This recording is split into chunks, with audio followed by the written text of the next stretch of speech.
It would be really good if you could just talk about your experience and what you were doing when you were working within schools, just to give everybody an overview of your background, but as well as the techniques and things that you were working through on a day-to-day basis with some children.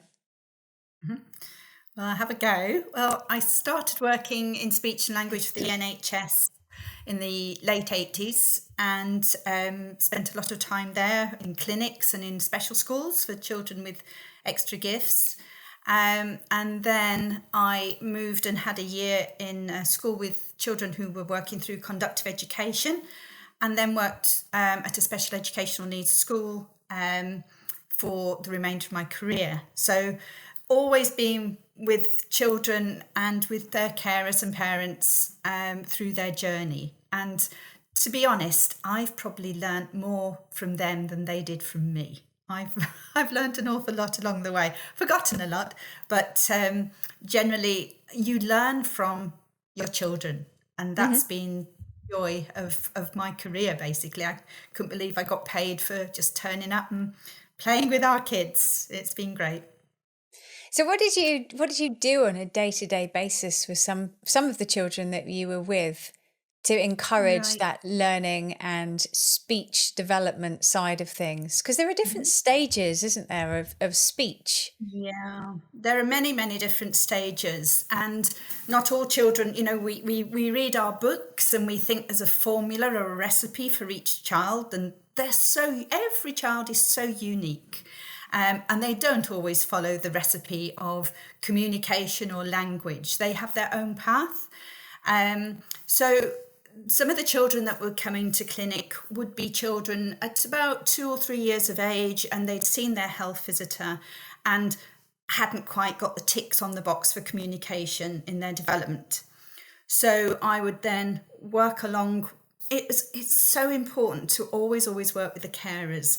You can come into clinic for half an hour a week. You can see a child in class, every day. But the main therapists, the main carers are the people who will see their children develop their communication skills. And that's really the basis, is to try and empower, if that's not a great word, but to encourage the parents and carers to do all the skills that they have, because I don't think I've ever met a mum or dad or carer who didn't have the skills. Everybody's got them.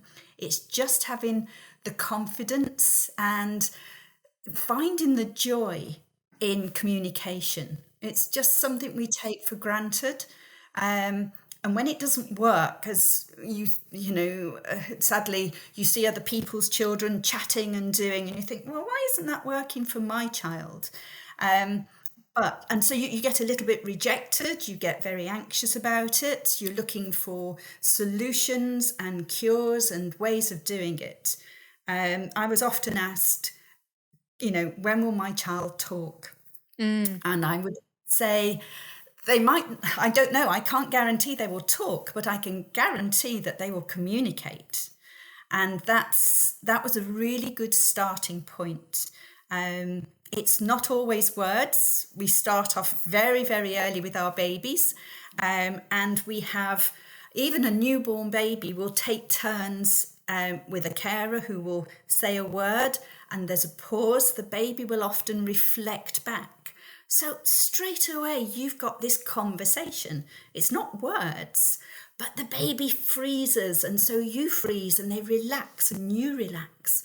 And before you know it, the turn taking of communication has begun. And that's where it starts. And it might not start at 2 weeks or 1 day. It could start a little bit later in life as well, for whatever reason. Hearing problems, they've had health problems and been in hospital, so in incubators, haven't always had that opportunity to communicate in a way that we'd love our little ones to do. So that, I think, would be the basis of my encouragement, is to say to parents, just get into your child, just enjoy and relax.